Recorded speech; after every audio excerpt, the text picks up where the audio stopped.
Good morning students. आज हम maths को बहुत ही मज़ेदार तरीके से पढ़ेंगे। आज हम सीखेंगे द्विघात बहुपद क्या होता है, यानी कि क्वाड्रेटिक पॉलिनोमियल कहते हैं इसे इंग्लिश में। द्वि का मतलब होता है दो और घात का मतलब होता है डिग्री। ऐसा बहुपद जिसकी घात दो है वो कहलाता है द्विघात बहुपद, यानी कि क्वाड्रेटिक पॉलिनोमियल। आओ इसके बारे में पूरी जानकारी प्राप्त करें। ये है द्विघात बहुपद का सामान्य रूप, यानी कि क्वाड्रेटिक पॉलिनोमियल की general form ax² + bx + c। x² का गुणांक है a, x का गुणांक है b और c तो कांस्टेंट है ही। a, b और c तीनों कांस्टेंट्स हैं और x क्या है, वेरिएबल। अब आपके सामने यानी कि किसी भी क्वाड्रेटिक पॉलिनोमियल को हम इस फॉर्म में लिखते हैं ax² + bx + c।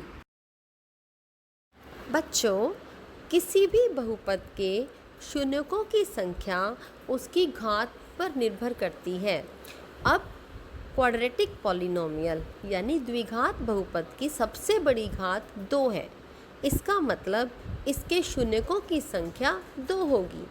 आपको याद रहना चाहिए कि शून्यक होते क्या हैं, यानी what are zeros of a polynomial. वो नंबर हैं x के, यानी कि चर संख्या के वो मान हैं जिनको हम चर संख्या यानी कि x की जगह पर अगर बहुपद में रखें तो हमारा पूरा बहुपद 0 हो जाता है। जीरोज ऑफ पॉलिनोमियल का मतलब है कि वो संख्या जिसको हम x की जगह पर रखें और पूरा बहुपद 0 हो जाए। अब आपको क्लियर है कि द्विघात बहुपद के शून्यकों की संख्या होगी 2।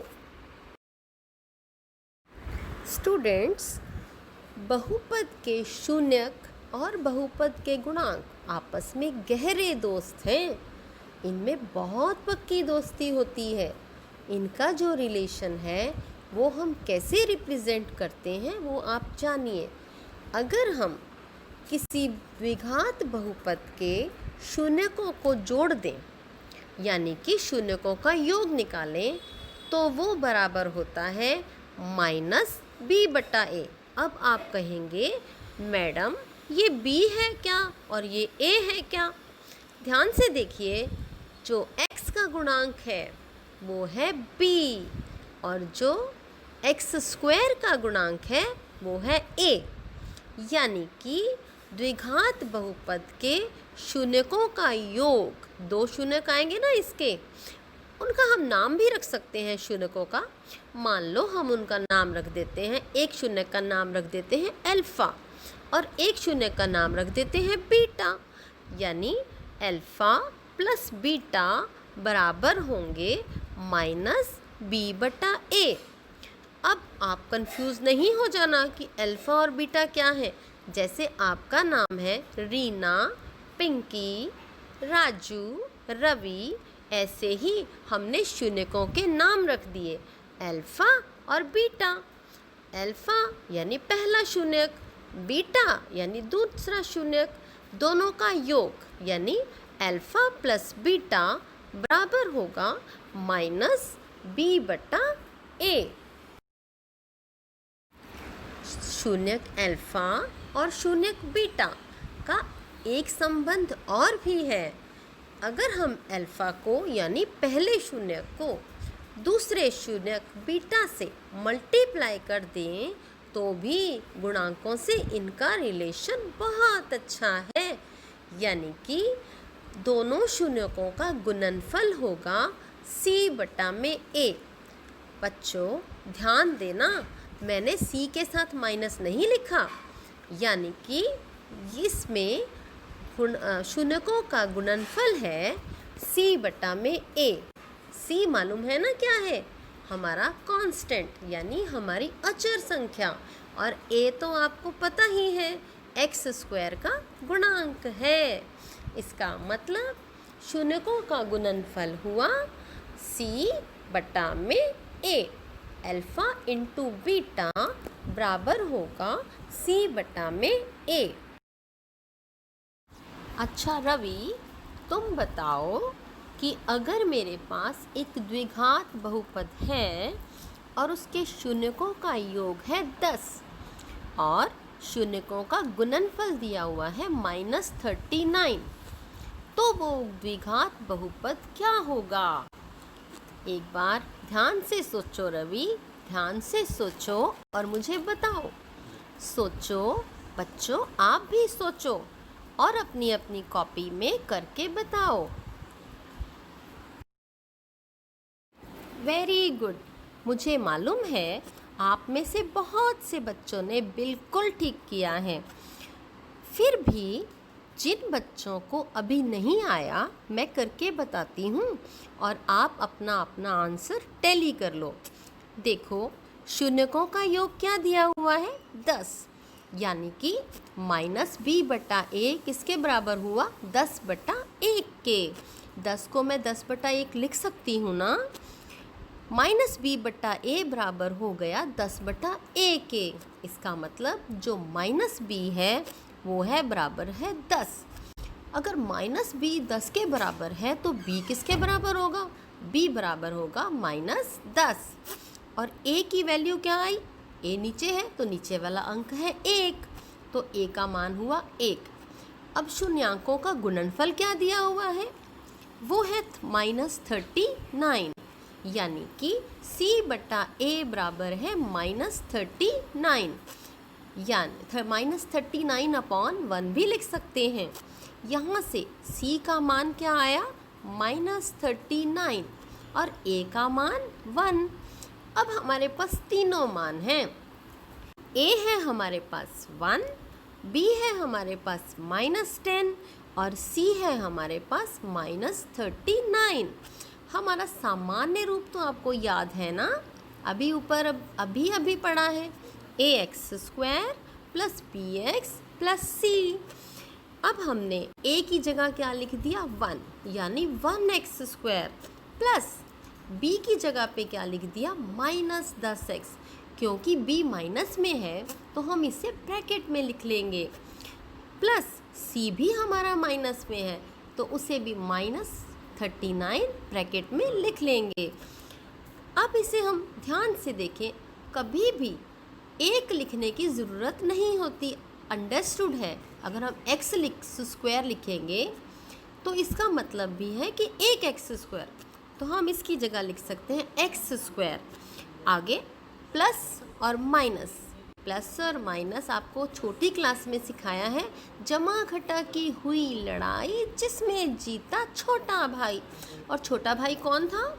माइनस, यानी कि प्लस और माइनस की लड़ाई हुई, जीत गया माइनस, यानी -10x। फिर प्लस और माइनस की अगेन लड़ाई, जमा घटा की हुई लड़ाई जिसमें जीता छोटा भाई, यानी कि छोटा भाई माइनस है तो -39। हमारे पास बहुपद बन गया x² - 10x -39। आप सभी ने एक बहुत इम्पॉर्टेंट बात का ध्यान रखना है। अगर हमारे शून्यकों का योग या शून्यकों का गुणनफल भिन्न में हो तो क्या करना है? ये दोनों संख्याएं भिन्न में हो सकती हैं। भिन्न तो समझते हैं ना, बटे वाली रकम, फ्रैक्शन, 13/4, 1/2, 15/9, 3/10, ये सब क्या है? भिन्न हैं। अगर हमारे शून्यकों का योग या गुणनफल भिन्न में हुए तो सबसे पहले हमें भिन्न का हर यानी कि डिनोमिनेटर इक्वल करना है। आप सभी बच्चों को मालूम है डिनोमिनेटर कैसे इक्वल करते हैं? सोचो, सभी सोचो। पिंकी, तुम भी सोचो। रवि, क्या हुआ? इतना बुरा मुंह क्यों बनाया है? इतना भी मुश्किल नहीं है। सोचो, अच्छे से सोचो और करो। सभी सोचिए। पिंकी, राजू, रवि, रीना, सोचो। आप सभी बच्चे जो ये ऑडियो ये वीडियो देख रहे हैं वो भी सोचिए और लिखिए कॉपी में। जो अगला पार्ट देखने से पहले लिख के मुझे सेंड करेगा उसके लिए प्राइज़ है। सभी बच्चे सोचिए और करिए। मान लो शून्यकों का योग है 15/4 और शून्यकों का गुणनफल है 3। अब ये संख्या है भिन्न वाली संख्या। शून्यकों के योग का हर यानी कि डिनोमिनेटर है 4 और शून्यकों के गुणनफल यानी कि शून्यकों के प्रोडक्ट का डिनोमिनेटर है 1। मगर हमें तो डिनोमिनेटर यानी कि हर बिल्कुल बराबर करना है और हर को बराबर करने का तरीका क्या होता है? एलसीएम। यानी आप 4 और 1 का एलसीएम लेंगे। जब आप एलसीएम के तरीके से इसे करेंगे तो 15/4 को तो हम 15/4 लिखेंगे, पर 3/1 क्या बन जाएगा? 12/4। काट के देखो, 12/4 भी 3 के बराबर होता है ना, तो हर हो गया बराबर दोनों का। अब इसका मतलब हमारे पास -b/a आया 15/4। तो यहाँ से b का मान क्या आया? -15। क्योंकि -b का मान 15 है तो b का मान तो -15 होगा ना। और a का मान क्या आया? a की वैल्यू आई 4। ऐसे ही प्रोडक्ट यानी कि c/a क्या दे रखा है? 12/4। यहाँ से c की वैल्यू क्या आई? 12 और a की वैल्यू क्या है? 4। अब आपके पास तीनों मान हैं, a का, b का और c का। अब हमारे पास a, b, c तीनों के मान हैं और हम जानते हैं द्विघात बहुपद यानी कि क्वाड्रेटिक पॉलिनोमियल का सामान्य रूप क्या है। सामान्य रूप याद है ना? ax² + bx + c। अब a की जगह पे हमने रखा 4 और b की जगह पे रखा -15 और c की जगह पे रखा 12। तो हमारा बहुपद क्या बन गया? 4x² - 15x + 12। इस तरह से हम बहुपद निकाल पाए। मैडम जी मुझे समझ आ गया, बहुत अच्छे से समझ आ गया। वाह रवि, तुम्हें समझ आ गया? Very good. देखो बच्चों, अगर रवि को समझ आ गया है इट मीन्स आप सबको समझ आ जाएगा। अब आप सब बच्चों ने ध्यान से इस वीडियो को देखना है और अपनी वर्कशीट करनी है।